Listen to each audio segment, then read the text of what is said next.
Hey, what's going on, guys? It's Miney here, and welcome back to some more Call of Duty Black Ops 7. Real quick, I just want to thank you guys so much for the support across all my YouTube videos, especially my Black Ops 7 ones. They've been doing actually really well on my channel. So if you guys are new here and, you like this video in any way, shape, or form, please just consider subscribing. Leaving a like, just showing that you guys want to see more of this or whatever. But yeah, so in the recent COD update that we just had, they added, here we go, Nuketown 24/7. Now this also has the open persistent lobbies or whatever it is, about minimal skill-based matchmaking, which people have their different theories about how the skill-based matchmaking really works in this game. I've seen so much drama and stuff on it already. It's a whole lot. So yeah, over on the camo ground, I haven't played Black Ops 7 since the last time I uploaded this video. Call of Duty just kind of been in a weird place for me just in general, but I haven't been playing it like too much. Oh, this looks like the Black Ops 2 Nuketown. Kind of like Black Ops 2 and 3 kind of like mixed together, sort of. Not necessarily mixed together, but less futuristic. Maybe, I don't know.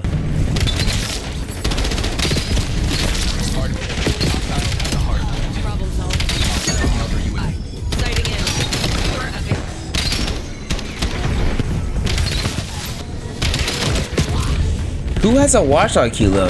I feel like none of these guys have been doing good enough. I mean, I guess the top frag has been doing pretty good. But yeah, so now I'm trying to get the SMGs gold. I've heard a lot of different talks about the SMGs. Some people said the SMGs are pretty underwhelming. Or I guess most of the talks are that they're pretty underwhelming in this game.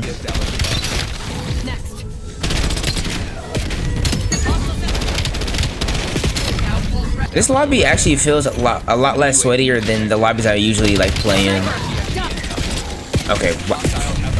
One thing I wanted to talk about in this video is they are finally making adjustments to the aim assist in this game. I know the aim assist in this game has been, widely talked about, and people, have had their, opinions and stuff on it since the game dropped. I highly doubt they're changing anything with the skill-based matchmaking, though. I think they have it exactly how they want it, to be. I'm pretty sure they're also making adjustments to the drone, like, pod little thing where, you place on the field upgrade and, like, hundreds of drones will start spawning out of there. They're making changes to that. Sorry, they're making adjustments to the zombies. Final boss. People are saying that's too hard for players to complete.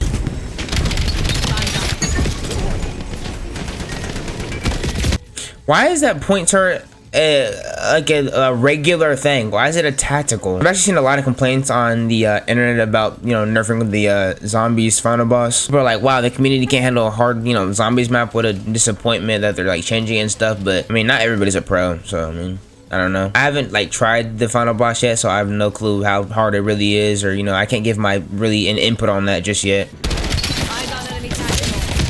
Like I hope they give a big nerf to this freaking bomb drone pod thingy. It's just it doesn't make sense that you can have something that good. It's just like basically for free, bro. You don't have to work for it or nothing. Just play the game. They just sit in the lobby and guess what you get? Okay, so tomorrow it's the end game. So if you complete the campaign, you get something called end game. Weapon balancing is coming. Got an aim assist update, spawn tuning, which that's highly needed. Equipment buffs, drone pod nerf, mini map range increase, zombies boss fight nerfs, relic updates, and curse and survival, which I'm finally glad they're listening to us. Like, some of this stuff is like ridiculous. Alright, that just reminds me too, if you are doing the multiplayer grind and you haven't got the snipers done yet, I do have some bad news for you, some terrible news. So if you guys don't know, there's a 3 burst round sniper rifle in this game, and they said due to its like 3 burst nature, the one shot kills is like kind of hard to get. So they've changed the challenge from one shot kills, which you could just play hardcore for. I don't understand why people just don't go play hardcore. You now need to get headshots with the sniper rifle, which I personally think that's such a dumb change. The headshots, it's so absolutely annoying to get. You could probably just play 20v20 and just, I mean, I really don't even know. Nobody's gonna want to do that challenge at all. Like, I don't want to do that challenge. I should have did the snipers first. That's usually what I do. But the one time I want to do something else first, I get like literally paid for.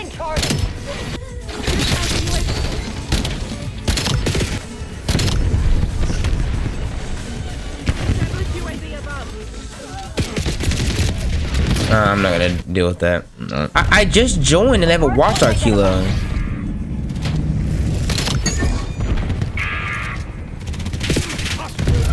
I mean, I'm not. Every game, it's match in progress, and they always have some kind of score streak, man. Here I go. If I got thrown into the same lobby, I'm gonna lose my mind. Domination. Being in some lobbies makes me think, like, how does this game consider, what lobby to put you in? Because since skill-based matchmaking is now, like, your skill is minimally considered, what is considered Now, I assume your score per minute has something to do with it. There's also some probably like maybe your accuracy and stuff is thrown into there somehow or some way or something, because there has to be some sort of way that determines which lobbies you need to be put in and which lobbies you need to not be put in, because there's definitely still some like sort of like protection from you just getting into lobbies or people like, I've just started the game, just booted up Black Ops 7. I guess none of us are really know or find out unless Call of Duty specifically states something, because I mean,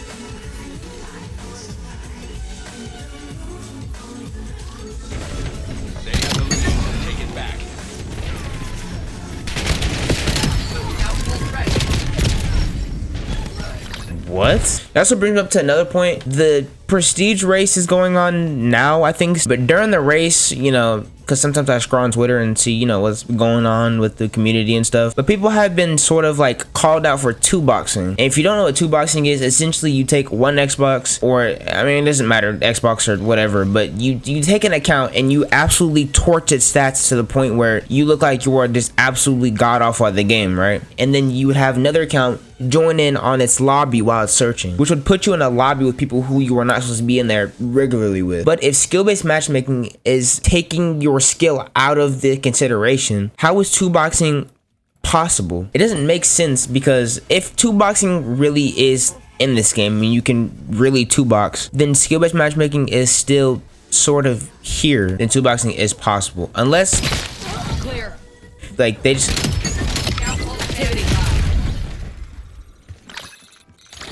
what?